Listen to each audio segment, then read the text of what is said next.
आज का मेरा मुख्य काम है लहसुन की हार्वेस्टिंग। कल की बारिश की वजह से मिट्टी काफी गीली है। इसका एक फायदा ये हुआ है कि लहसुन को निकालने के लिए लहसुन को अच्छी तरह सुखाना बहुत जरूरी है ताकि वो लंबे समय तक खराब ना हो। सुबह होते ही मैंने अपने काम भी शुरू कर दिए। अगल बगल छेद करके उनमें लकड़ी की डंडियां डालूंगा। पहाड़ों में हर काम हाथ से ही करना पड़ता है और अब बिना देरी किए मैं फटाफट स्प्रे करना शुरू करता हूँ। तो दोस्तों, हम लगाने वाले हैं सफेद बूटेदार राजमा। हर घर जल वाला पानी का पाइप। इसे लगे 1 साल से भी ज्यादा हो चुका है, पर इसका भी सीन कुछ निराला ही है दोस्तों। सुनिए, इसमें सिर्फ हवा आ रही है और ये खाली सरसराहट कर रहा है।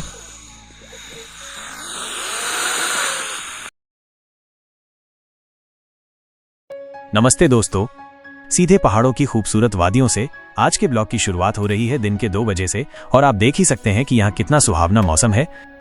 सुबह से ही मौसम इतना बढ़िया था कि मैंने कल के बचे हुए जौ से भूसा अलग करने का काम निपटा लिया।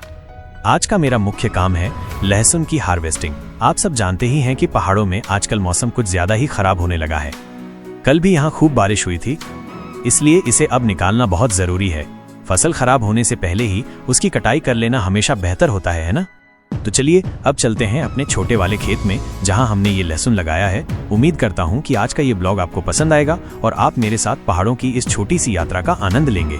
बने रहिए मेरे साथ इस पहाड़ी सफर में।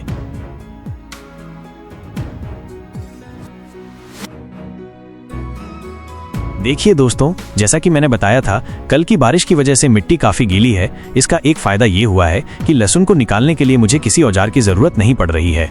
ये देखिए, लहसुन बस हाथ से ही निकल जा रहा है। इसे खोदने या खींचने के लिए ज्यादा मेहनत नहीं करनी पड़ रही है। मुझे दिख रहा है कि कुछ लहसुन खराब भी हो रखा है। जब मैं इसे खींच रहा हूँ तो जड़ नीचे ही रह जा रही है और सिर्फ खाली डंडी हाथ में आ रही है। इसका मतलब है कि वो कंद खराब हो गए हैं और हमारे काम के नहीं रहे। शायद ज्यादा पानी या किसी और वजह से ऐसा हुआ है।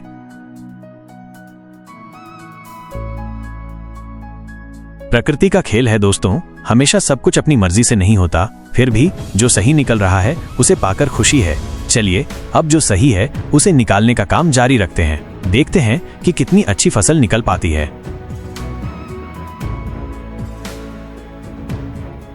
तो दोस्तों देखिए, मैंने सारा लहसुन निकाल लिया है। खेत अब खाली हो गया है। जैसा कि आपने देखा, गीली मिट्टी की वजह से इसे निकालने में ज्यादा दिक्कत नहीं हुई। हालांकि कुछ लहसुन खराब भी निकला, पर जो भी निकला है वो हमारी मेहनत का फल है।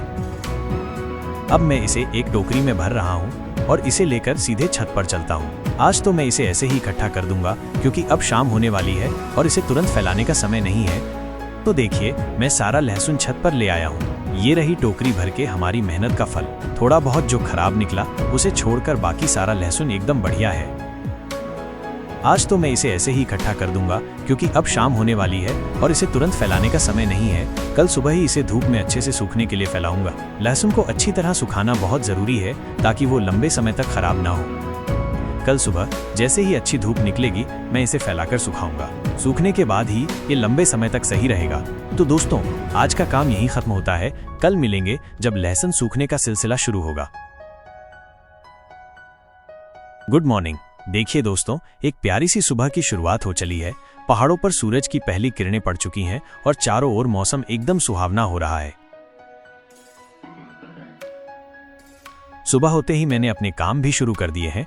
आप देख सकते हैं, ऊपर छत में मैंने लहसुन फैला दिया है सूखने के लिए। कल रात इसे इकट्ठा ही रखा था, लेकिन अब सुबह की ताजी धूप में ये अच्छे से सूखेगा। और सिर्फ लहसुन ही नहीं, उधर दूसरे वाले लैंटर पर मैं और मेरी पत्नी मिलकर जौ फैला रहे हैं।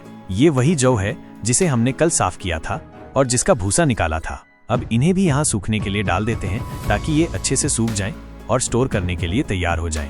पहाड़ों में ऐसे ही हर दिन कुछ न कुछ काम लगा ही रहता है दोस्तों, लेकिन इस खूबसूरत मौसम में काम करने का अपना ही आनंद है ना? तो दोस्तों, लहसुन और जौ सूखने डालने के बाद अब मैं नीचे आ गया हूँ। देखिए, मैंने आलू के किनारे भी कुछ टमाटर के पौधे लगाए हुए हैं। अब इन टमाटर के पौधों को सहारा देने के लिए इनमें हम लकड़ी से कुछ सपोर्ट बनाएंगे। मैं अभी खेत से कुछ टहनियां काट कर लेकर आया हूँ। ये देखिए दोस्तों, ऐसे ही हर टमाटर के अगल बगल छेद करके उनमें लकड़ी की डंडियां डालूंगा। पहाड़ों में हर काम हाथ से ही करना पड़ता है और इसमें एक अलग ही मजा है ना दोस्तों? अब अब लकड़ी की टहनी लगाने के बाद ये कुछ इस तरह का बन चुका है। तो जैसे जैसे टमाटर के पौधे ऊपर को बढ़ेंगे, हम इनमें और ऊपर भी तिरछी डंडियां बांध देंगे। इससे उन्हें अच्छा सपोर्ट रहेगा और टमाटर के पौधे को भी हम उसमें हल्के से बांध देंगे। तो दोस्तों, अब अगला काम है अपने टमाटरों को बीमारियों से बचाना। पहाड़ों में आजकल बारिश का मौसम कभी भी आ धमकता है और जहां बारिश हुई वहां फंगस का खतरा बढ़ जाता है। ये सिर्फ एक रसायन नहीं, बल्कि हमारे टमाटरों के लिए एक तरह का सुरक्षा कवच है। ये देखिए दोस्तों, मैं पहुंच चुका हूं खेत में। अब बिना देरी किए मैं फटाफट स्प्रे करना शुरू करता हूं। हर पौधे पर बराबर छिड़काव करना जरूरी है ताकि कोई पत्ता या डाली छूट न जाए। आखिर स्वस्थ पौधे ही तो बढ़िया लाल लाल और रसीले टमाटर देते हैं, है ना? इसके अलावा जहां मैंने टमाटर के पौधों के लिए लकड़ियों का सपोर्ट बनाया था, उन पौधों पर भी मैंने फंगीसाइड का स्प्रे कर दिया। ये भी मेरे बगीचे का हिस्सा है और इनकी सुरक्षा भी उतनी ही जरूरी है।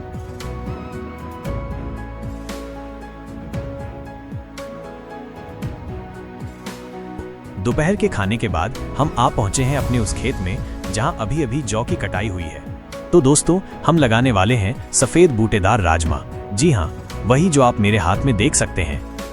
हम खेत की बिना गहरी जुताई किए ही राजमा की बुवाई कर रहे हैं। जैसा कि आप देख सकते हैं, हम इसमें लाइन बूने बना रहे हैं और मेरी पत्नी उसमें एक एक करके राजमा के दाने डाल रही हैं। अब आप पूछेंगे, बिना जुताई के कैसे? तो इसका सीधा सा जवाब है जौ की जड़ें। जौ की कटाई के बाद उसकी जड़ें मिट्टी में ही रह जाती हैं। ये जड़ें हल्की फुल्की खुदाई में ही मिट्टी में मिल जाएंगी और धीरे धीरे सड़कर खाद का काम करेंगी।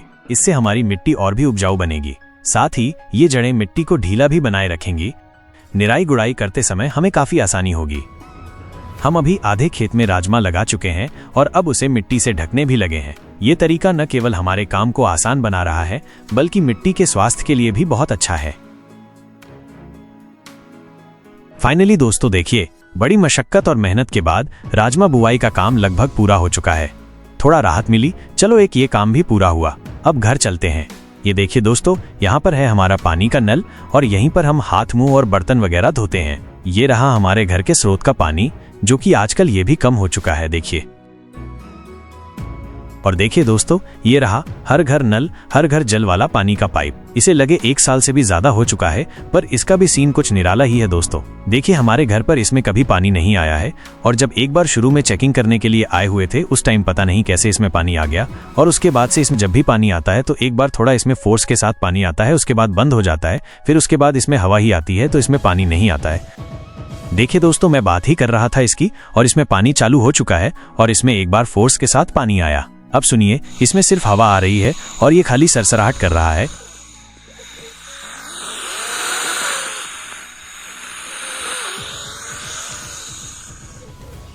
इसमें पानी नहीं आता है। इसमें हमेशा ऐसा ही होता है। पता नहीं पानी तो इसके आता है, पर वो पानी जाता कहाँ है मालूम नहीं।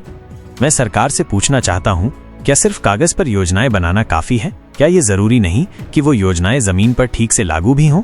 हजारों करोड़ों रुपए इन योजनाओं पर खर्च होते हैं, वो पैसा जाता कहाँ है? जब नल में पानी नहीं आता, जब सड़क बनती ही टूट जाती है, जब अस्पताल में डॉक्टर नहीं मिलते, तो वो सारा पैसा कहाँ चला जाता है?